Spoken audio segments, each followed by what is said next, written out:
Welcome to Ironwood Cancer Insights, a podcast dedicated to exploring a myriad of topics surrounding cancer, from diagnosis to treatment and survivorship. Episode 7, Staying Positive. During Challenging Times, with social worker Jodi Puhalla. Hello and welcome back to Ironwood Cancer Insights. My name is Delaney and I'll be your host today. I have special guest Jodi Puhalla with us. She's a social worker over here at Ironwood. Today we're going to be going over some positivity tips and how you can get through challenging times. But thank you so much for being here with us. Thank you for having me. Of course. So what are some tips that you have on positivity and how it can navigate and help people navigate through challenging times? So I think most people would agree that, in these modern times, it's more and more difficult to stay positive. I work with people in the oncology world, with patients. And so obviously they are thrust into a whole different world. So they're already going through stresses like difficult economic times or raising kids or all the things that are happening, natural disasters. And then they're dealing with something that they didn't ask for, maybe thought they never would. So in my practice, in helping people, we really try to talk about the importance of being positive in this challenging time. Not just for the general public, but especially for oncology patients. We know that the body, mind, and spirit are so interconnected, and we know how the mind is so powerful. So, I'd like to talk about some of those things that I've learned along the way. Wonderful, thank you. When it comes to our cancer patients, what do you typically like to tell them or give them advice in regards to positivity and how they can maintain that? Actually, when it comes to giving advice, I've learned a lot from the people that I work with in our support groups or working one-on-one. And I remember one of the breast cancer support group members who had a very positive attitude. The group asked her, what is your key? How have you retained this throughout your cancer journey? And she said she made sure that there was always one thing every day, either when her day started or when her day ended or both, that she was grateful for. And we hear that term gratitude a lot, and how important it is, but it can be very difficult for someone who is, physically taxed from treatment or surgery or from their disease process. So all the more important to kind of remind them of, even if it's that you're just grateful to be alive, that it's really important to, on a continual basis, take a look at what you're grateful for. Absolutely. And does positivity just come mentally, or are there physical aspects of it that can help increase that? Well, as I said, your mind is so powerful. So in my mindfulness practice, it's taken a while. But what I learned, especially living in Asia, is where I lived, their mindset was a bit different than here in the Western world. And that was that you focus on more what you want and not what you don't like. Exactly. So right now, for instance, if you don't like the Kardashians, let's say, no offense to the Kardashians, but let's say you just don't like them, but you talk about them all the time and you bring them up in conversation, that sort of mindset sort of draws negativity. Absolutely. So if a cancer patient stays focused on, okay, my outcome is healing, I'm going to heal, then physically you're going to start doing maybe what the doctors are telling you. You might start looking more at your nutrition or things that are healthy physically for you, because that's what's guiding you as you kind of keep your eyes on the prize. Okay.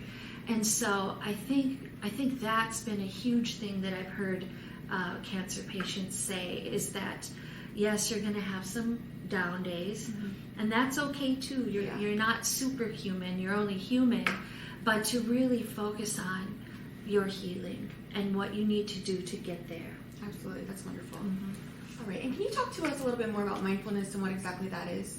Yeah, mindfulness is something that you hear that word more, and I'm happy to hear that. But sometimes we make that word bigger than it is. Even the word meditation, I've had many patients say, I don't meditate because I just can't get all the clutter out of my head and it doesn't work and I've tried. And I always say, like, make it real simple. Like I said, even as simple as taking 5 minutes to start your day, maybe light a candle and write the things that you're grateful for, or doing prayers, whatever. Maybe it's walking in nature and touching a tree. Like, to some people that is their temple. Nature is.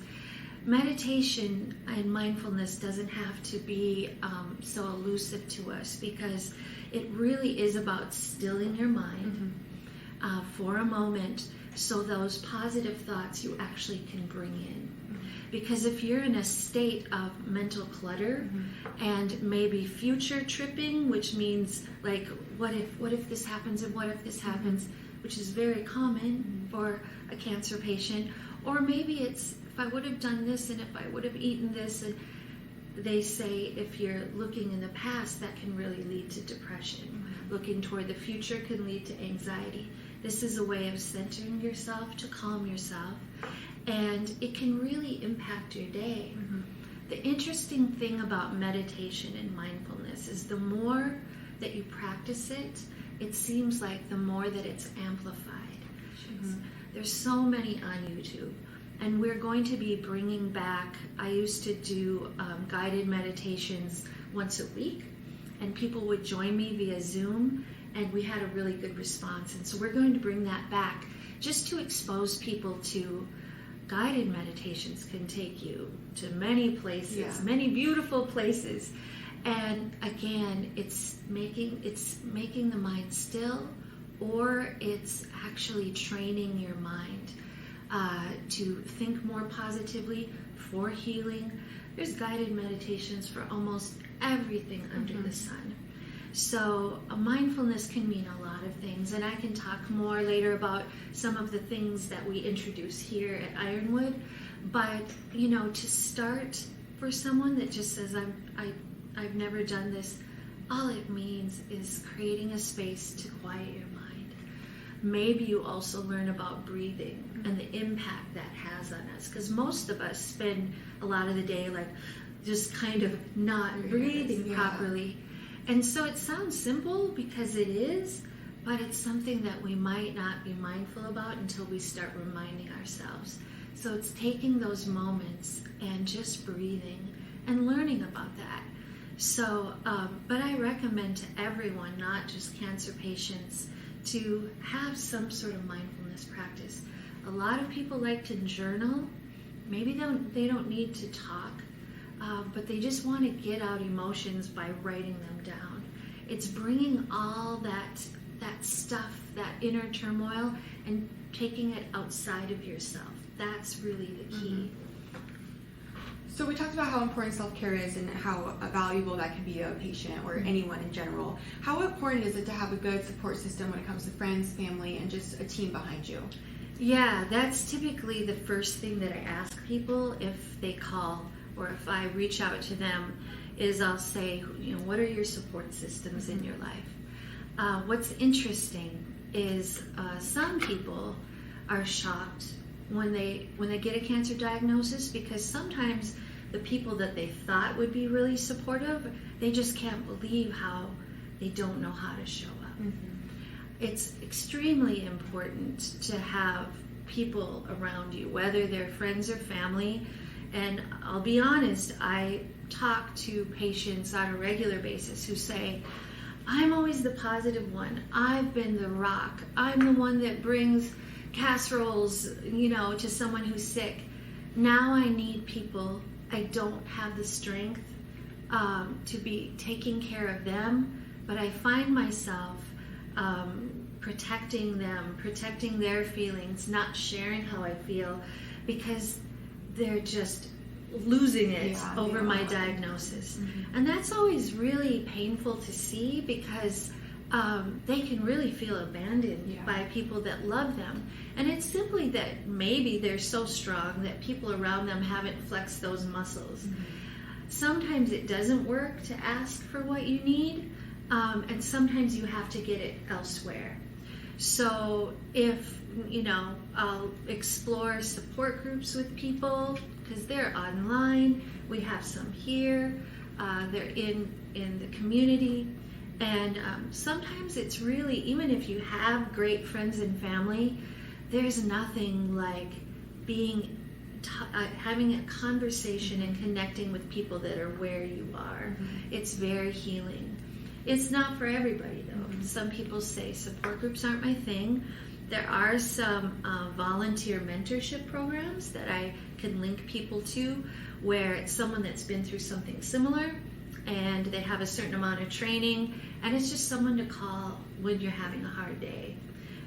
Sometimes it's really helpful too if there are sometimes deeper issues going on, and this can affect relationships, marriages. Sometimes it's important to talk to a professional and process things as well. Sometimes people say, that their counseling was invaluable during this time. Other people, not necessary, but staying connecting with others is good too. And I've heard some say that it gets so tiresome, always being the one who people are asking, how are you feeling, how are you doing? And they sometimes just want to talk about something else. Yeah. So that friend that just shows up and just is there with you, no advice. In this culture, we're always giving advice to. Yeah. And that's usually not very helpful. But having that friend that just wants to laugh about the same things you used to, maybe even talk about their stuff going on. A lot of patients say it's such a relief because, frankly, I'm sick of my stuff. Yeah. So, but again, it's really sad when certain friends can't show up or family members. But I would say, in terms of staying positive, don't dwell too much with that. Yeah. You can pick that up later if you want. And we all know people that are just really clouds of negativity. Maybe you have to work with them. Maybe they're close family members. It's never more important to really evaluate.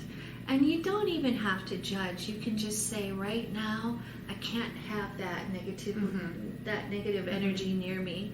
Doesn't mean you have to ghost people or completely cut people out. Sometimes you do. But just a time to really keep the positive people or the people that are really good with holding your space close to you. That is critical. And it isn't for the faint of heart, like I said. There's family members sometimes that are well-meaning, but it is not helpful.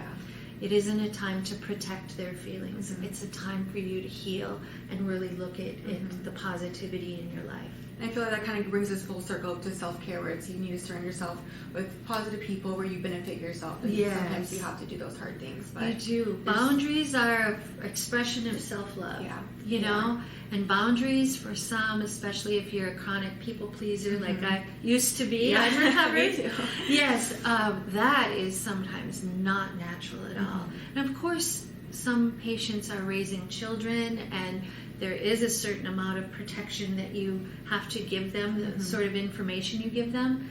But if you're dealing with another adult, then sometimes it's just time for those people to figure out their own stuff, because you have got to conserve your energy, conserve what you allow in your life, and that also means connecting on social media.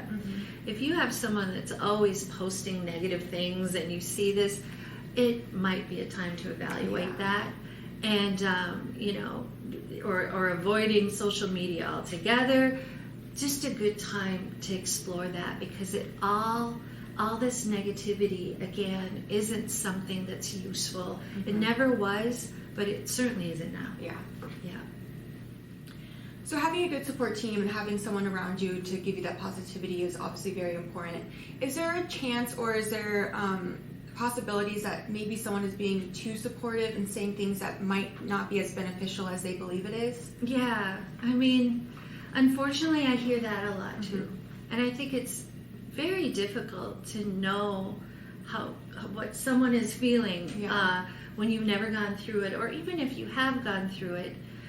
There's a lot of assumptions we make, and we're assuming that they want to hear things like, you go girl, or you got this, or you're so strong, and maybe that feels good in moments, in the right moments, but I do get the feedback a lot that sometimes that's not necessarily helpful, because those platitudes or those canned phrases sometimes make people feel not heard.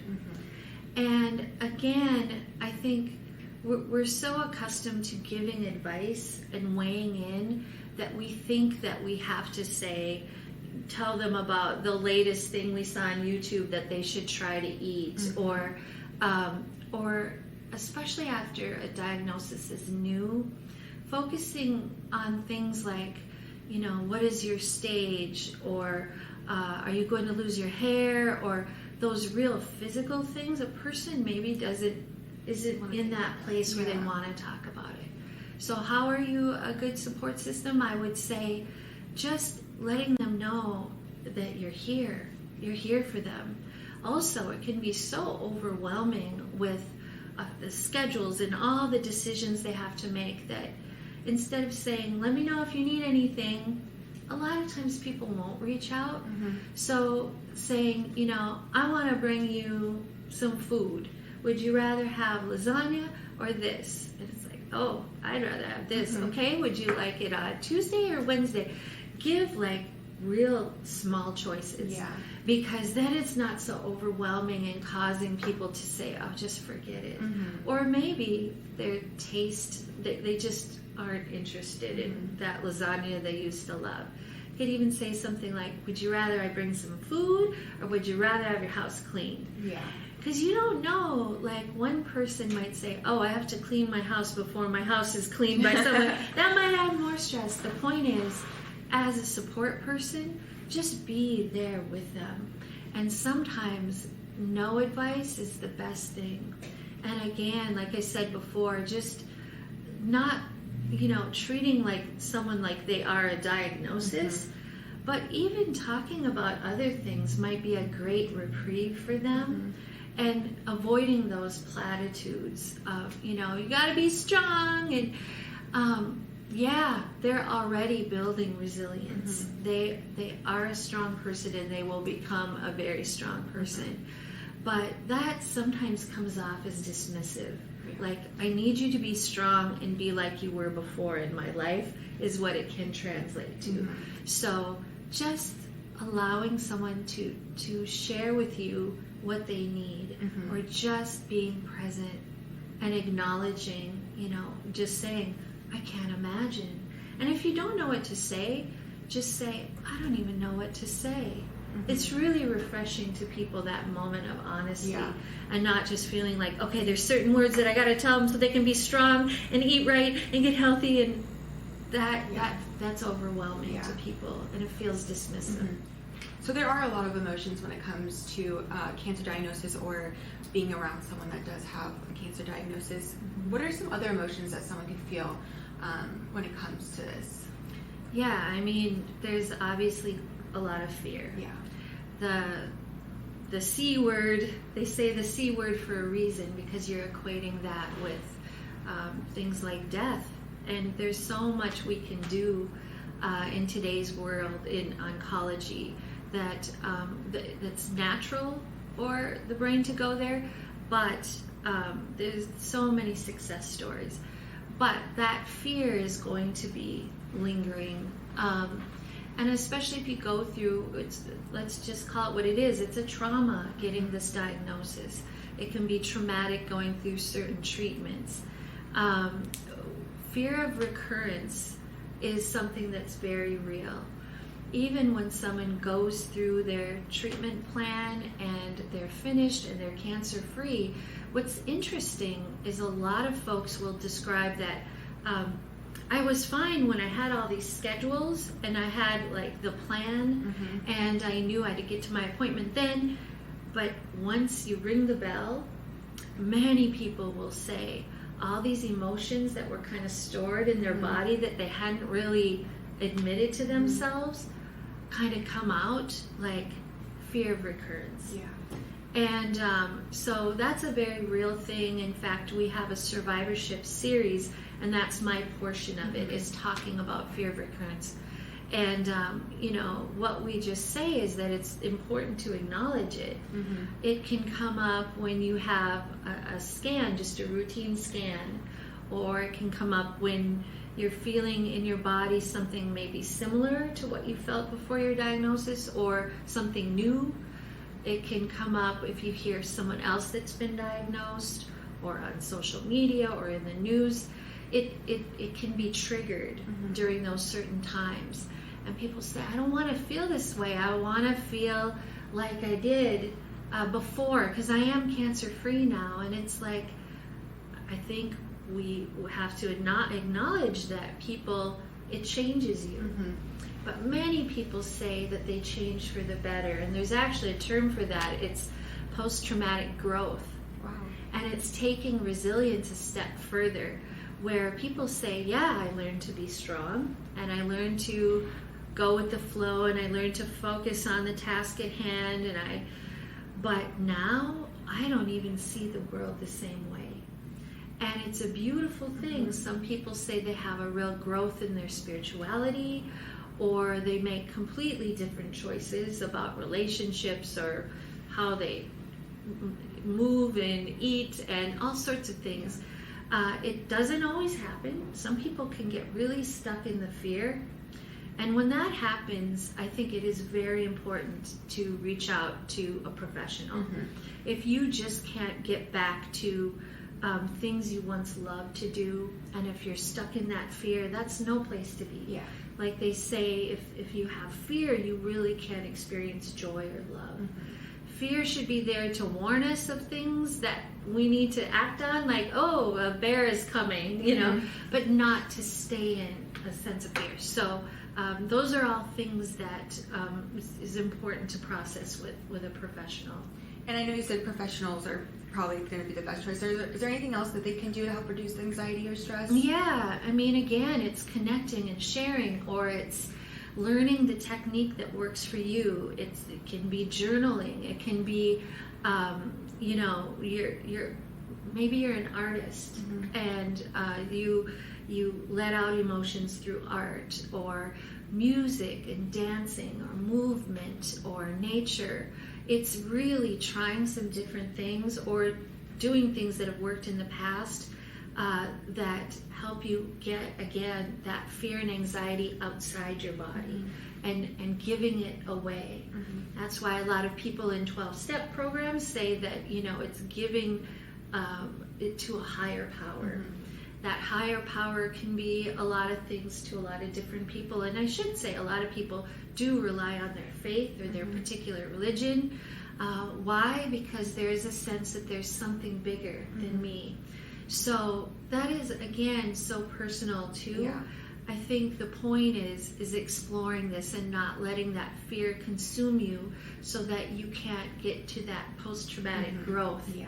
That is really beautiful. And I have had people say, without my cancer diagnosis, I wouldn't be here, and I'm actually grateful. Now, if you are not feeling that way, that is also not a situation where you should beat yourself up, because, again, nobody chooses cancer. But there are those people that can go that step to saying, wow, my life is better now. Yeah. And that's our hope for everybody. Absolutely. Yeah. And I know you mentioned that you're doing the survivorship series here at Ironwood. What other classes do we have available for our patients? Yeah, we have all our classes are free and open to the public. So I just think it's so neat, because we introduce things like Qigong or chair yoga, or we have a breathwork class that's amazing. And we have, like I said, we'll start guided meditation again. We've got sound bath. This is where people come once a month, and all these instruments from around the world, they bring different ones, and they teach us about vibration, and really, again, it's releasing, and it's being in the moment. So we have many offerings. We also have support groups and ways for people to connect. And we've also got a painting class that's starting tomorrow, and that'll be monthly, where maybe we're not even talking about cancer. Yeah. And it's just the joy of painting. Yeah. It's a very tactile thing which can be very helpful to people. So we just try some things and see what people respond to, and we also take suggestions, and it's really one of the beautiful things that I love about Ironwood is that we're really trying to introduce the public to some mindfulness. Yes. Yeah. Beautiful. So I know you participate with our support groups and you do a lot with our patients. How else do you help the patients? Yeah, it's not just group activities that I'm involved with. A lot of it is one-on-one. So if the social workers here deal with things like financial stress and linking them to resources in the community, also that mental health piece, really evaluating their supports, and if that's lacking or if they want to expand upon that, we link them to different people in the community as well, and any other resources. But not only that, it's also if one of our staff members or the oncologist or physician decides that a patient really could use some resources in a particular area, they refer them to us. And sometimes some surprising things will come from that phone call, things that maybe a patient didn't even know was a sticking point. And what I really try to do as a social worker here is, yes, link to resources, but also provide that space to say some difficult things that maybe they weren't able to share with friends, family, or anyone. And then we can go from there. And so they can have some things in their tool belts for when they feel like they're in a pickle, and we're a phone call away, and we are here for the patients for that psychosocial sort of piece. Well, thank you so much for coming on the show and explaining to us positivity and how important it is and all the support groups that we have here at Ironwood. If you do have any more questions or you are interested in being a part of our support series, you can email us at wellnesscrc.com or you can call us at 480-314-6660. Thank you so much. Thank you. Thank you.